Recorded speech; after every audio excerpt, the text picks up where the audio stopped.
to financing property developments. And just before I introduce our amazing Money Monday panel tonight, I want you guys to remember, if you are watching this live, put hashtag live so we know what questions you've got that come in today. And if you're watching this on the replay, put hashtag replay.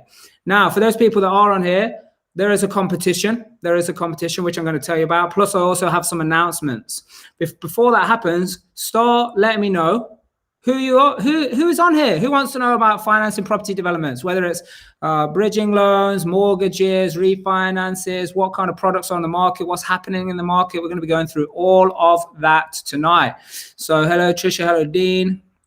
Hello, Aiden. So guys, there's a competition I'm going to let you into, and then I'm going to tell you some announcements. The competition is that we will be giving away some free real life merchandise. Oh yes, merchandise. It could be t-shirts, it could be cups. This is hot. Yeah, or it could be phone cases, it could be blankets, could be whatever. Yeah, it could be things like this. Hey, this keeps you alert, because you've got to remember that we become what we think about. So stay focused. Yeah, so all you've got to do to enter and be in for a winner here is share this on your timeline, first of all, and then tag 10 people. Now, if you're in the real life tribe, you've got to tag 10 people in the tribe and out the tribe. And then if you're here at the end, we're going to call your name, and then you're going to comment and let us know you're still here. And then what we will do is we'll be selecting that winner, and then we'll contact you and you can select what it is that you want. For those guys that want to actually get some merchandise, or check out what is on there, see what you can be in for a chance for winning, the link is in the comments. Right, we've got some announcements before we get into raising this finance here and the secrets to raising finance for property developments. And the announcements are that we're recording online training, and what we like to do is when we're recording this online training, we like to do it in front of people. So there's an opportunity for you to see the uncut version for free, and the next one that's happening is actually on this Wednesday. So there is a link in the comments coming at you right now. You can register for that. It'll be in a private Zoom. We kind of siphon it off. So you can see it uncut, but we like to do it in a lively environment rather than just staring at a camera lens. Yeah, that got a little bit boring and the energy is a bit low. So that's why we like to do that. So get yourself registered there. And if you are like many people who are already registered for Real Life Property Secrets Exposed, the next up and coming event is in April. So there is a link in there so you can get yourself registered, because at the end of the day, the only teacher in this universe on planet Earth for you is experience. So how do you combine knowledge, or how do you combine the insight or the technicals or the how-tos with actually doing it in a safe environment? We're not going to go ahead and make loads of mistakes, lose loads of time, cost loads of money, and maybe burn some bridges in the process. How do you do it? Well, that's exactly what we do at Property Secrets Exposed. It's 3-day, highly interactive, very experiential program. This is not just about theory. It's about doing it, getting in the thick of it, finding deals, honing your strategy, and more importantly, raising money, which we're going to be talking about a few of the different ways to do that today. So keep commenting, let me know where you are around the world, in the country. If you're in UK, you can tell me where you are in the country. If you're in a different country, maybe I know the city, maybe I don't. So let me know what country you're in as well, just in case I have not heard of that particular place. So let's get straight into it right now. Look, on the panel this evening is over 20 years of experience in this financial industry. And what you're going to have the option to do is be able to ask questions. So if you've got questions about any of the financing products, the processes, the procedures, the ins and outs, what works, what doesn't work, what's good, what's not so good, then tonight is your lucky night. Adele, thank you for joining us. This is your second appearance on the panel. Thank you. Thank you for having me again. Yeah, you are welcome. It's good to have you here, because what a wonderful subject it is, financing. Because one of the main reasons why people do not progress or build a successful property portfolio is, number one, finding the deals in the right areas, but also then funding the deal, whether that is through products, what we're going to be talking about tonight in the financial industry, but also private investor finance and so on. So give us a little bit of an intro so people know what questions to ask, Adele? Okay, so I guess really I'm looking for people's questions around the different types of refurb development finance, what loan to values to expect, how they will calculate the valuation seems to be a massive question most of the time. I don't know 100% how they do it. Obviously, nobody does because we're not surveyors, but we know the loan to value parameters and we can work within that. The different types of techniques that they use, the different types of analysis, which will give you a rough idea until you get your survey report back. Those sorts of questions, I guess your exit, how many bedrooms, do you have en suites, are you going with studios, what's your experience, all these things will work together to get you out of it on the other end, because that is probably the most important part. The bridge and the refurb feels like such an amazing thing when you first start it, which it is. It's getting out of the other end that is probably more important. So awesome. So we got. No, sorry. Yeah, go on. So I was just basically looking for people, anybody who's got an example, whether it's a live example of a deal, their circumstances, they're not sure if their circumstances, their personal circumstances and background are going to fit, those sorts of questions. Good. Okay, so them questions are going to start coming through. Again, put hashtag live if you're watching it live, put hashtag replay if you are watching it on the replay. Yeah, so we got many questions for you, and I want to start by asking some very straightforward questions, or maybe they're straightforward. Yeah, but then we've got some other questions as well. Yeah, which is super important for people to know. And maybe what is the problem in this part of the game when it comes to investing in property? They don't know what questions to ask. So I'm going to ask the questions for you this evening. So make sure you stay here. Make sure also, if you want to be in for a chance to win one of the prizes this evening, some of the real life merchandise, then share this on your page and then tag 10 people. If you're in the real life tribe, you've got to tag 10 people in the tribe and 10 people out the tribe. And then you'll be here at the end. We'll call your name. You give us a comment to let you know you're still here. And then we will contact you to get it out to you.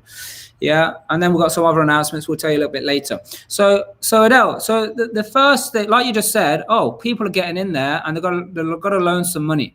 Yeah. Whether it's a bridge loan. Now, can you just give us, let's start off a little bit basic. Like, give us the outline of what products would be best for me, depending on what projects I'm doing. When I'm first purchasing it, what's my option? So I guess you're going to look at a bridge. Is that bridge just for purchasing, or do you need refurb costs included in it? As part of that, you need to consider the project that you're taking on. Does it require planning? Because if it requires planning, I hope you're not buying it at auction, because the two things are not going to work together. So you need to know all these things up front to decide which way you're going to go, to then determine which product you're going to take. Obviously, auction terms, you've got to complete within 28 days. You are not going to get your planning through in time. It may be that you either need to do something different with the property or find a different property altogether. There are some that can turn it around, but you're relying on a lot of different third parties to do everything immediately. So yeah. Okay, so you talk about planning depending on the project. So what if I do need planning? Does that matter what product I'm going to then?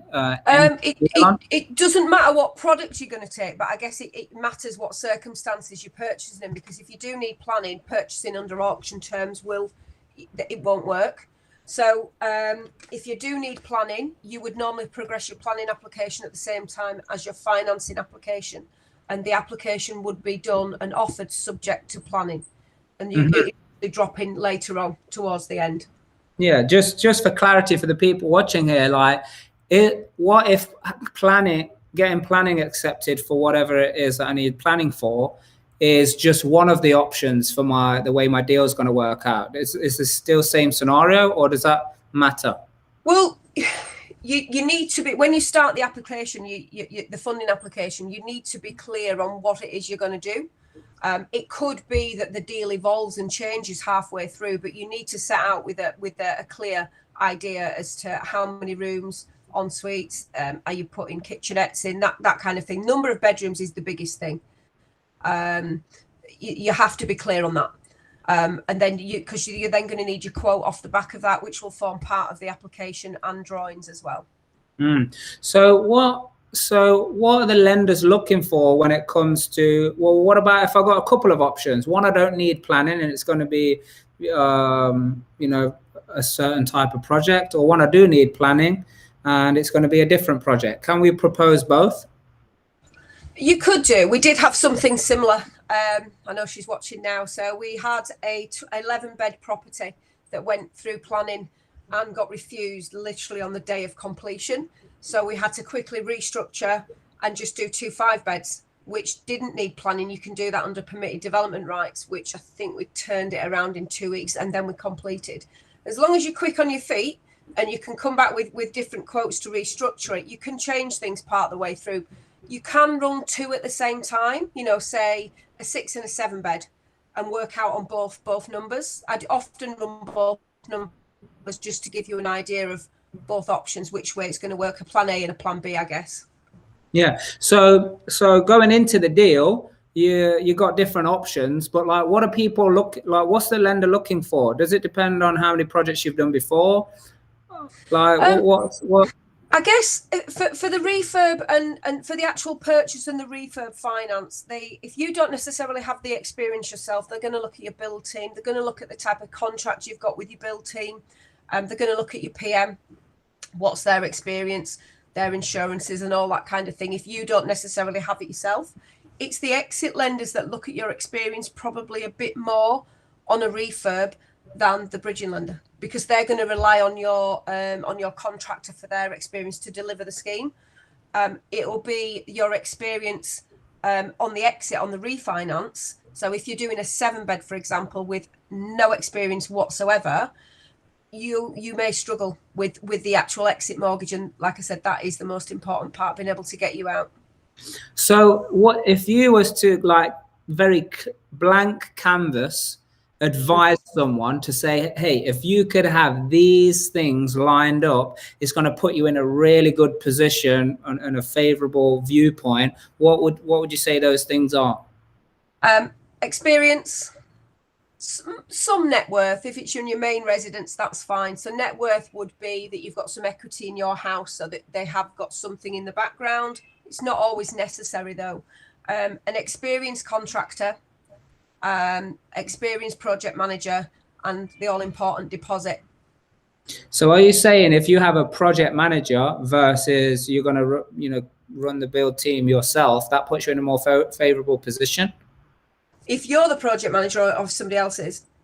Yeah, I mean, I'm not talking about me personally. I'm just saying, like, if someone is a total beginner, does it put them in a more favorable position if they are they have a project manager versus that they are going to? Yeah, it would do, because project managing is I guess it can seem quite simple, but it's not. If you come across a problem, an experienced project manager will work around it and can come up with a solution. And as with all things, whether it's the finance or the build, being able to solve that problem is the key to the success. Really, it's been able to adapt and evolve, and an experienced PM would be able to do that. They'll also help you work out your drawdowns, when you're going to need them, call for them in time to make sure that your build doesn't stop, so that your tranches keep flowing. So what is your kind of like jackpot client? If someone was going to come to you and say, hey, Adele, I want you to go into the market and get me the X, Y, and Z product because I'm building some houses or I'm doing a conversion. Yeah. What is it that you want from them? Well, I guess a willingness to listen is always useful. Somebody wants to learn and take on board what you've got to offer. But above that, I guess you're going to be looking for experience, possibly some properties in the background more than they're just their main residence. So that provides them with net worth. Have delivered similar schemes and the deposit. Those 4 things really. So you just want them to have a deposit, you want them to have a portfolio, and you want them to have done loads of projects before. Yeah. Couple of million in the bank will do as well. No, it's not. They don't look for that big shopping list. It's about being able to put together what you've got with that client and present it in the right way to the lenders. Yeah, I was asking about you. What's your jackpot client? I think you just told me your jackpot client. Yeah, right? That's it. Yeah. Yeah. Nice, okay. Nice and straightforward. Okay, good. So let's look at a couple of our scenarios. What if? And by the way, if you're looking to get into property development or property investing, put it in the comments. Let us know what your experience has been so far, what it is, you know, your experience about looking into how you finance projects. And also if you have any questions, get that in the comments as well.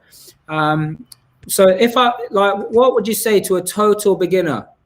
Like, let's say someone's a total beginner and they're just like, hey, I want to buy. Like, what's your advice, or what would you give them as a base foundation knowledge of these are the options for purchasing properties with banks' money? Well, you'd have a straightforward bridge. You'd have a bridge with the development finance attached to it, or then you'd have a straightforward buy-to-let. Those would be your three options as an investor. Buy-to-let stroke commercial. Those are classed as term lending. That would be your exit, so your 25-year mortgage on the back end. So those would be your three types of products. Mm-hmm. And what if a beginner came to you and said, hey, I want to build 6 houses. What products are available to me? So if you're going to do a ground up with no experience, you are not going to be able to use the cheaper lenders in the market. So what we'd class senior debt lenders. You're going to be looking more towards bridging rates. So the rate would be more expensive. They may not lend you as much. There are some that will do it. And they will lean on your build team for experience rather than yourself. But the rate will be potentially double, if not more. Wow. So what are some of these costs that we need to look out for? What are all the different costs, including broker cost, arrangement, Yeah. all of these different things?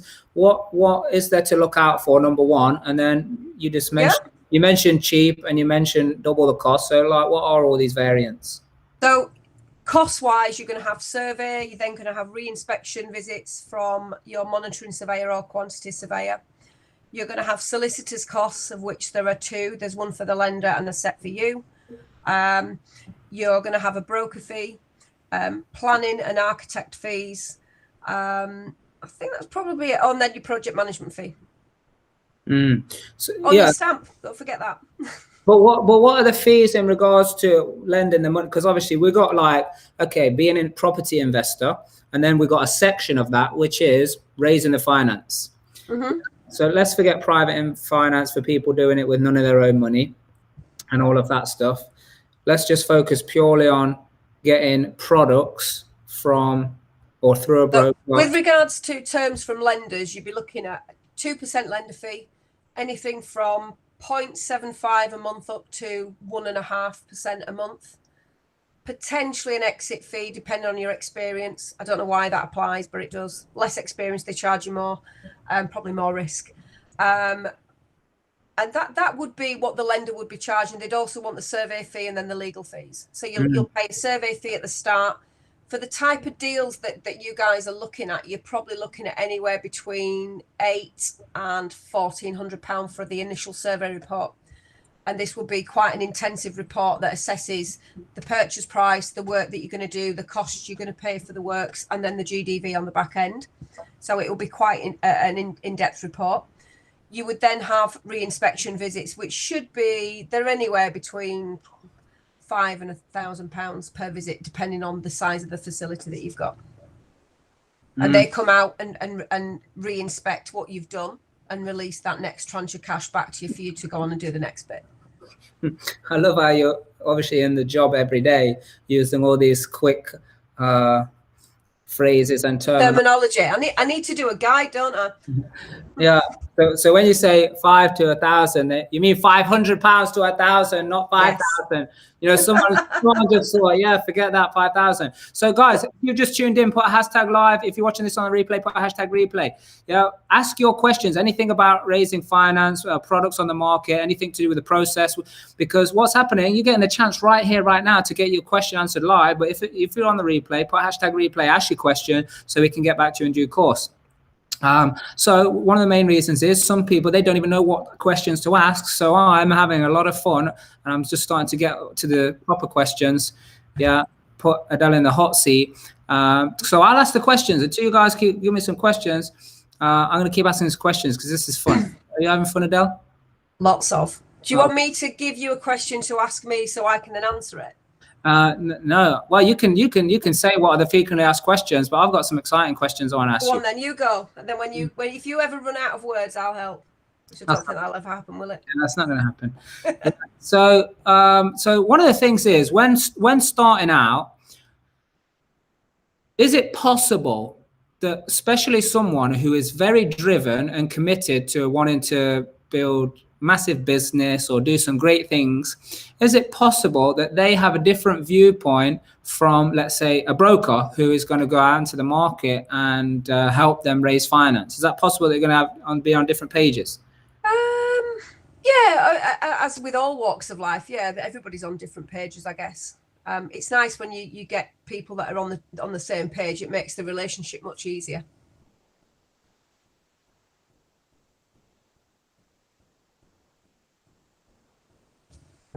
And there's not an agreement. Yeah, so the agreement is not there.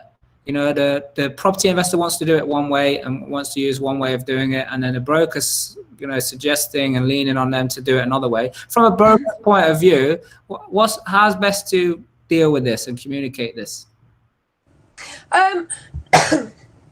So there has been scenarios where a particular client will keep pushing for something. Now, what they could be pushing for is either impossible, illegal, it's not within lender criteria, or they can't have, or it's simply just not the best advice for them. If it's the latter, we'll ignore the other ones for now, because clearly if it's all those, I wouldn't be acting for you. But if it's not the best advice to you, if I can't convince you, and these are the risks, and you're still wanting to go ahead, then I guess, you know, you are the client. But it depends, really. It depends on what the risk is. If it's the risk that you're going to lose your shirt, I'm going to struggle. One of my jobs is to protect the client as well as the lender. And what do you mean by lose your shirt? Because people take their shirt off at raves.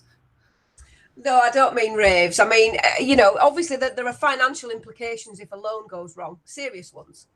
And part of what I have to do is to give advice and guide people on the best, most suitable options for them. Sometimes there is a reason why they don't want to follow that advice. If I can understand that reason, we can sort of find some common ground, and that would then change my advice, perhaps. But it's difficult. If they don't want to listen, it can be difficult, because it would come back to me. Sure. So you just said something very interesting, that like if some information came to view, it would help you change your advice or something like that. So just to help people when they're first getting into it, because what happens is people go out into the market, they want to go and invest, they hear something and that they take that for gospel, but that could just be at that point someone's view. Yeah, absolutely. I spend a lot of time speaking to people at the beginning to find out what it is that they know, how they want to implement it, where they want to go, short, medium, long-term goals, what it is that they've got now. Do they have any ideas how they're going to get there? And from that, I can sort of plug bits in, plug the gaps in their knowledge, perhaps, or explain why you can't do it that way. You need to do it this way. You have to do a lot of fact-finding with people, personality-wise as well as practically-wise, to work out where they are, their level of knowledge as well. Yeah, absolutely. So like, I want to just look at it from now the other point of view, because especially when we went into the market, when we started investing, it wasn't, you know, like you hear conflicting information. Yeah. So on that basis, I got to know enough about the process myself, so I know how to get into the deal, how to get out of the deal, what numbers, how value and refinance, and all the rest of it. Yeah, but what would you advise people to look out for to know that they're working with a broker who knows what it is that they are doing? Oof, gosh, that's a difficult one. I guess you can check reviews online, ask for recommendations. There'll be what's the word? People will have referred to them. There will be other people that you know of that have dealt with this person. You can't get a better review than a real life client, really, real life. that's explained. There are different types of brokers. There are different levels that people require, and sometimes some people just require a broker to just literally deal with a transaction. Some people need the complete other end of the spectrum, where they need everything from start to finish. I like that part. I like being involved. Okay, good. So you see, I think anybody who's going to invest in property, it's good to know, and I'm going to ask you a question in a minute. It's going to be super useful, I believe, based on what I know you're going to answer, or at least, I know you kind of know what you're doing. So, but I still think no matter what people might watch on a video, or what, books they might read, or research they do, or all of that. Yeah, there's nothing better than actually getting in the field alongside experienced people who have done millions and millions and millions of pounds of deals. Yeah. And what's things that have gone extremely well, things that have not gone well. And because let's face it, the people who really make it and make some money, they know how to turn around things when they go wrong. Not if they go wrong, when they go wrong, when they don't go to plan, when things change. Yeah. So yeah, I know you was there, many other people was there as well, just a few weeks ago, January. Yeah. At the 3-day, and it was virtual as well, 3-day virtual Real Life Property Secrets Exposed, where we were actually foot on the ground doing the work, calling the people, finding the deals, raising the finance, and getting all kinds of insight, but then to execute on it. Because I think sometimes people get insight, but then they don't really move forward with anything. So, because they haven't took that action, they didn't get that real experience. And as we know, experience is the only teacher. So for the people that obviously want to, make that happen and get themselves there, there's a link in the comments, because I think it's super important that you get around people who know what they're doing and have made all these kinds of mistakes, or they've made they've took certain steps and they've found out along the way that, oh, wow, this was a criteria. Oh, this was a question. Oh, if I'd have asked that before, that would have made it 2 weeks quicker, 10 weeks quicker, 2 years quicker, and all the rest of it. So that's strongly advised. So we've got a couple of quick fire questions here. Let's just do this and then we'll move on. So Lubo's saying, can my builder be a PM as well? Yes. Yeah. Quick answer. Pretty straightforward there. So I hope that's useful for you. We've got another quick fire one here. Can you currently get a mortgage on a purchase price under 50K? I think you might struggle in a limited company. It'd have to be a personal name off the top of my head. And why is that? It's just the funders that deal with limited company lending. It's possibly to do with the amount of work involved for a limited company, what it is versus a personal. Mm-hmm. And I think not making enough money. Okay, so I think something might need to be re-explained here as well. So we've got this question. If a property is being refurbished to the same spec by an experienced person and an unexperienced person, why would the valuation be different?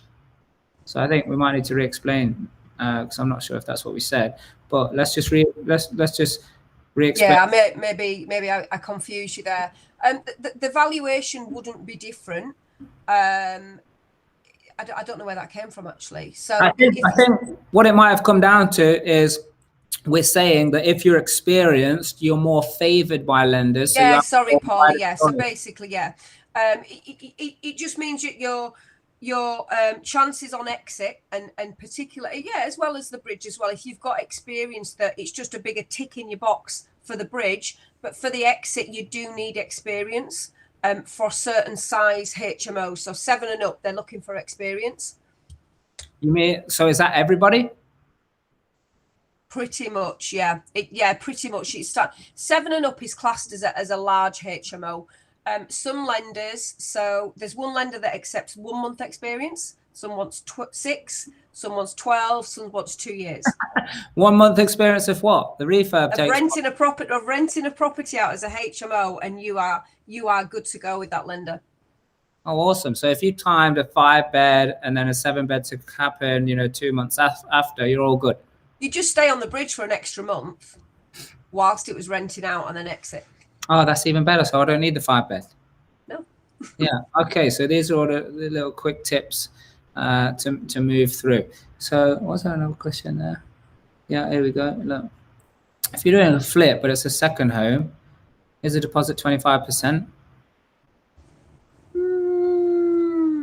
Yeah. So I'm presuming you're talking about regulated residential mortgages there. Well, let's ask the question, because I know they're still on. Sean, you're still on here, so ask the question if you need more data. Sean, are you talking about a residential property, a home that you would live in, rather than an investment property? Yeah, let's get the answer from her, and then we'll come back to that. So then, can you get a mortgage?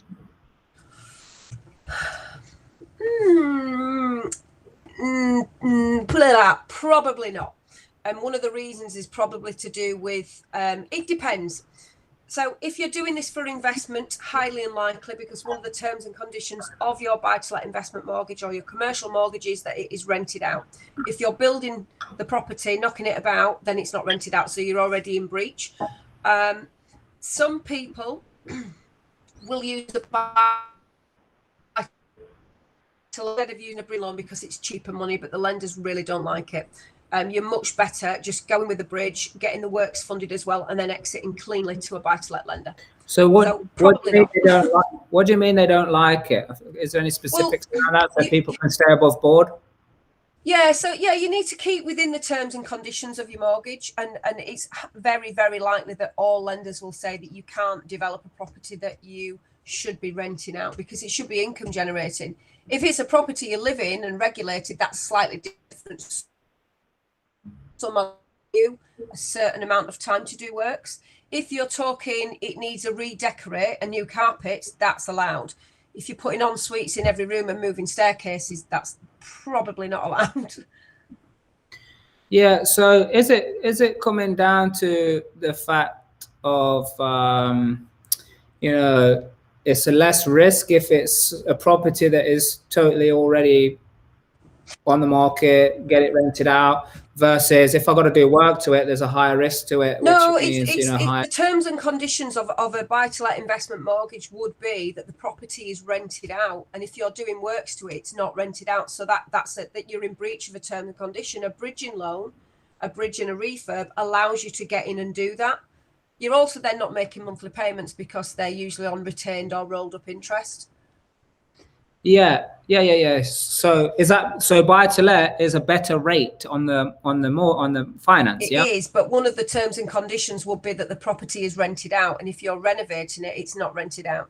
Yeah. So is it wise to look at it across the spectrum of different types of projects and products? The lower the risk, is obviously you're going to get a better rate. The higher the risk, the higher the.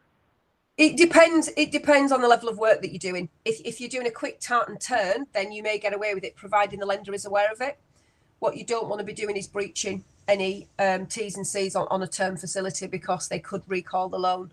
Yeah, so you're talking about if I'm going ahead with a buy-to-let, but I'm saying what's the option, and is it if there's more risk, meaning more work that's got to be done? Right, okay. I'm going to build 6 houses, they're not going to be a mortgage on the houses, are they? You'd be surprised what people have tried to do. No, so you go with a bridge, and I guess that comes down to product selection, your plans, understanding the client, and finding out what it is that they want to do. Yeah. Okay. Good. So we got we got George. She did, but we'll go back to that in a second. So I'm going to read this out to you because it's a big old one. Yeah. So if you want to buy a property that does not have planning yet and would be working for 2 to 3 strategies like flats, splits, and HMOs, is there a cheap long-term bridge product that would allow for planning to go through, then add development finance once you have received the desired planning? Possibly. So what you would be looking for is a bridge facility with a pause. So essentially you would buy the property and have a pause period of, let's say, 3 months. I would probably recommend that you service the loan in those 3 months. They may roll it up. The payment terms are irrelevant. So pause where nothing happens, and then the building work starts when planning drops in month 3. But not all lenders will do that. And they want to know that you have the planning in place at completion. You may have to do 2 facilities in that scenario, George. It all depends on numbers, what you're producing. There's lots of different elements to it that would determine the answer to that. Excellent. Yeah, and Sean did get back. She said, yeah, it is a residential. So if it is a second home, it's going to be income dependent. So it's going to come down to affordability and income assessment, as you would do on a normal residential.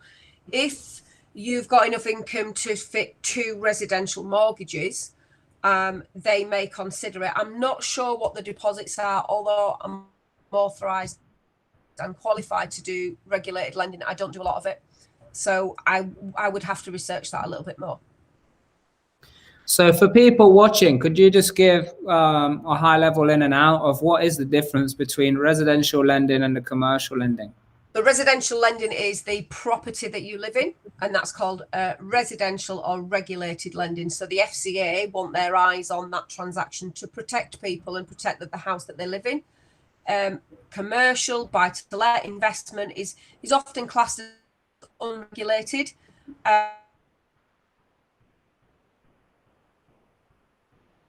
I think she may have frozen. A member lives in a property that you own. Hello? Oh, we're back. Yeah, so just re-explain the commercial one again. So a commercial or buy-to-let or investment will be the property that an unrelated tenant would live in. Mm-hmm. So then what would be the difference, me as an investor? Okay, I'm used to provide some pay slips and ask me all these questions, go and sit in the agents for 3 days and figure out all what needs to be done. But in commercial, you gave us a high level, but go a little bit deeper now on like, how can I get into this game if I'm a beginner or I don't have much experience? What can I help line myself up? I guess you need to do a lot of due diligence and research. Start looking at some examples, start looking at rents, looking at GDVs, looking at costs, looking at how much you can buy it for, speaking to people like me, finding out what products are out there in the market and what you need. I can give you a shopping list of what you need to go away and come back with, and then you can shape it from there. It may be that you find a deal that doesn't work, so the purchase price is too high and there's no profit left in it, for example, which might be okay for some people, but a lot of people want to pull some equity back out when they refinance so they can go again. It's all about your strategy. It's all about what you want to do. So are you saying that if I could get, good due diligence done on a very strong strategy with great income, and I can share that I got, this built, like these are the teams I'm working with, this is people who is involved in the deal, good project manager, even if I'm a total beginner, if I can get all of these things lined up, I'm still going to have a good You've got a good chance. Yeah, of course you do. Yeah. Yeah, and when you say good chance, like, are you saying good chance of having some good products, or good chance that I can do it at all? Good chance you can do it at all. Really? Really? Good product is what? It's a woolly term, isn't it? What is good? Is good means that you can do it at all. Good is the opposite to bad. Yeah, but what is a good product? A good product, I'll tell you what a good product is someone who gets all of the criteria, gets all the paperwork done super fast. Yeah, it's a good product is someone who's the other side, who has a team of people that actually understand the process rather than just administrative, ticking a box kind of thing. Yeah, on a piece of paper. When the actual team understand what the game is. Yeah, you got to micromanage it. The things can be, well, yeah, you do if you go for a bad product, but that's what I'm saying. I've had experience with, slow, hardly getting the money over the line on the day that we're supposed to have it versus, well, actually everything's a dream. Everything gets set up, in advance, and the calls are done and everything's done. And we know when the money's coming way before it needs to even come, and it's timed beautifully and all the rest of it. So that's what I would say. Yeah, because it's good that you actually mentioned that, because maybe you're right. What is a good product? What is and what is not? Some people look at the difference. For a beginner, a good product is just actually getting your first one. It's just it's a good product means some different to different people. So obviously development lending, if you were looking at senior debt, which would be ground up, so new build development, you'd be looking at a rate of about 6%, which the kind of stuff that we're looking at, you're going to be looking at much more than that. 6% a year, that is. So we're looking at monthly bridging rates of around about 1%. So that's double. But most beginners can't have 6%. So it's irrelevant whether it's good or not. You can't have it. You can have this one. And there's nothing wrong with it. It's just it's more expensive. Yeah. So, okay, good verse on the price. Yeah. Yeah. But I think when we first did the first deal we ever did, we did 7 at one time in the beginning. But the very first one over the line, we had a product which was a certain rate that we could only get because, no experience commercially on converting HMOs. Yeah. But as a beginner, it made it harder because of the product, meaning it's not just the figure that I'm paying as, a percentage on the loan. It's like the product is also the experience of how are they helping us through the process? What needs to be filled in? How the speed that it's filled in? When is it sent? When we send it back. So you've got your product, which is from the lender, and then you've got the broker. So those are two different things. So you could have a really bad lender, but a really good broker, and it makes it all okay. My job is to try and make it as smooth as possible, to try see things coming down the track, to try and help navigate the problems that come up, because they do. This is not a spreadsheet analysis that you put the numbers in one end and it will come out on the nose at the other end. It just doesn't. It evolves, it changes, it adapts all the time. You could have a really good lender and a really terrible broker, which then makes the overall experience not that good. So it's about what your perception is. That there's no one good product, a blanket product that fits everybody, because there are in general terms when everybody gets to the same level. What you need a lender that is open to being able to continue with the deal. So not necessarily the cheapest lender in the market, because the cheapest lender will have the most applications, they will have the most business. They don't necessarily have to do every piece of business that comes through the door. They can essentially cherry pick, not that they just do, but there's less chance for them. If you're using a lender with more appetite to lend, you will find them easier to deal with, I guess. But that isn't necessarily always the case, because I know lenders that have much lower rates that are just as great as the ones at higher rates, and then lenders with higher rates that aren't great to use. So it's just about knowing the market, and the market changes all the time, and it's about having your finger on the pulse, I guess, to want to coin a better phrase, to know which is most suitable for that person at that time with this property, with that experience, with that deposit. Excellent. So we've got another question here. Some estate agents require an agreement in principle before you put an offer. However, how can you get around this without having to pay a broker fee for each offer you put in before it's accepted? Okay. A broker fee for a decision in principle. I'm not going to comment on that. But what I would do is find a broker that you're going to work with, long term. Agents ask for agreements in principles, and it baffles me sometimes. Why? Because it is subject to so many different things. The lender's not underwritten it. There's no survey being done. It means that you're creditworthy. That's all it means. I know why they do it. Because they want to filter out time wasters of people who don't know what they're doing. But again, getting a decision in principle, most people can get a decision in principle. I wasn't aware that people would charge a broker fee for a dip. I guess if you build a relationship with a broker and they have an application fee and you don't necessarily proceed with that one, I'd like to think that you would then go back to them with the next deal, and eventually they would earn a fee from you. I don't know how to answer that question really, because I wouldn't charge somebody a fee for a dip. That sounds like a good deal, though. Like if you're going to pay the application fee, and that follows on. You'll carry that over until you've got a deal that actually goes through. I guess that's probably the fairest way to do it. Yeah, because brokers shouldn't be just giving out decisions in principle without checking everything and going through all your documentation. So which there is some work worth involved. the application fee, which is worth the application fee. But I think that's what we did, if I remember rightly. We paid an application fee, and then we had the agreement in principle. Don't charge it before the dip. I charge usually after the dip, once you've got a positive lending decision and the client's then ready to go ahead. Everybody's different. What's a dip? A dip is a decision in principle or an agreement in principle. So AIP or DIP. I thought you meant like dipping into the market.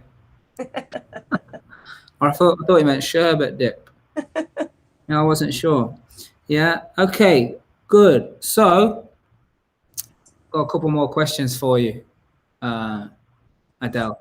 So okay. Before we get to that, though, guys, got a couple of announcements before we get these final few golden nuggets here, and that is look. If you want to know, like what Trish has put in here, you can put it in there, Trish, so people can see it. If you want to know what the ins and outs are of all of the aspects that it takes from sourcing a deal in the first place, even know what it is you're doing to even go ahead and do that, to then acquire a property, financing it, funding it, even if you don't have any money yourself, which, by the way, you probably, before you go to Property Secrets Exposed, which is a 3-day virtual event, you probably need to come and see the training on Wednesday. Yeah, this training on Wednesday, which will actually talk about how do you invest in property if you don't have time, money, or experience yourself. And it's a brave statement to make, because people are like, oh, you need to have experience, you need to have, and all of this. Well, come and see on Wednesday and I'll show you exactly how. Because most of the businesses that I went into, especially building, when I first went into building myself, I had zero experience. I was 15 years old. I don't know what kind of experience you have then. And we'll show you how to do that. Yeah, give you the principles with live examples, by the way. This is not just willy-nilly theory, textbook-based stuff. Give you real examples. So you can register for that free training. It's happening on Wednesday.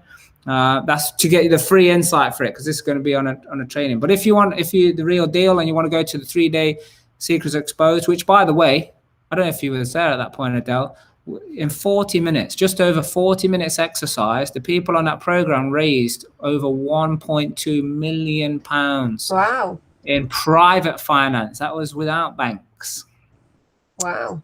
Yeah, so we're going to beat the record again. That was a record. Before that, our record was 300 and something thousand. But that was a 15-minute exercise, so it's a little bit different. But still, 300,000 in 15 minutes is good. So, guys, get yourself registered on there. You have a question? Were you going to say something, Adele? No, I think Richard's asked a question. Oh, yeah, go ahead. What if a parent bought a second property to rent out to a child of theirs? Is that okay? That's classed as a regulated buy-to-let, Richard, which only a few lenders do. It's not very common. So you can do it, but you have to use the right product. Yes, awesome. Thank you for that. So guys, for the people, let's announce our winner, and then I've got another question for you. So let me see. I've just been given all the people that fit the criteria. So let's have a look at these then. No. So I'm going to need you to pick something here. So what we got? So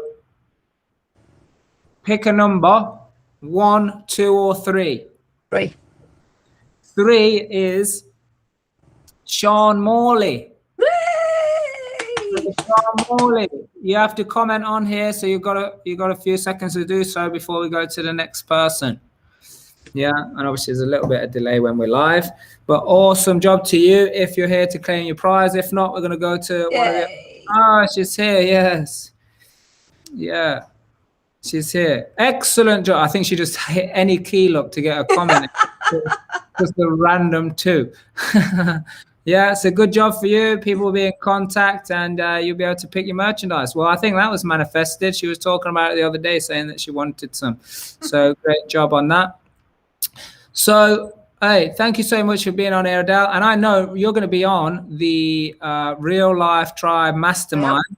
So you guys who are on the mastermind that starts at 8 o'clock, yeah, you're going to have live interaction, because obviously we do it through Zoom. So there's a lot more interaction. You can ask your questions more personally, and you can ask anything. Adele will answer anything about finance. You can ask about her personal life, Lottery numbers.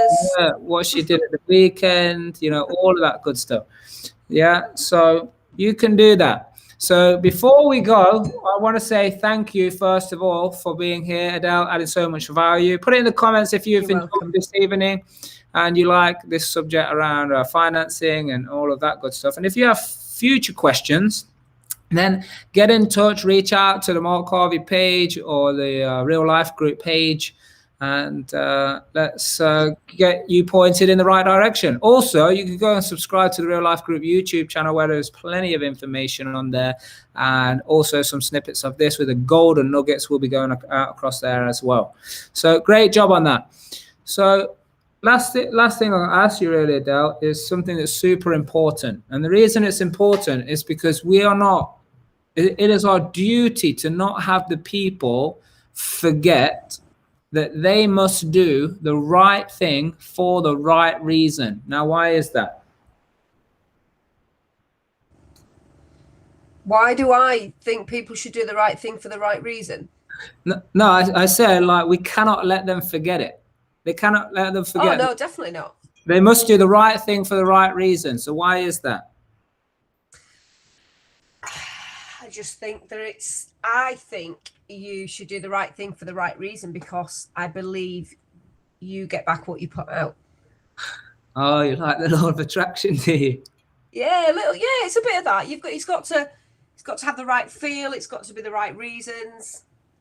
What about this? That's the only way you will discover your true potential. Well, yeah, there you go. Yes, got there eventually. That is true. But I also like what you said too, so that's amazing. So you heard it here. You got to do the right thing for the right reason, because that is the only way that everyone is now putting in the comments. You will discover your true potential. So I'm excited to see you guys on the next training, the next event, where we start to grow and turn around this current situation and turn that frown that most people have on their face upside down, as they say. So thank you for being here, Adele. Everyone is welcome. Totally amazing. People are excited already, so I'm going to give you time to reset yourself before you get into the mastermind. But until next time, thank you so much. Thanks, guys. Thank you. And remember what Adele said, you've got to do the right thing for the right reason.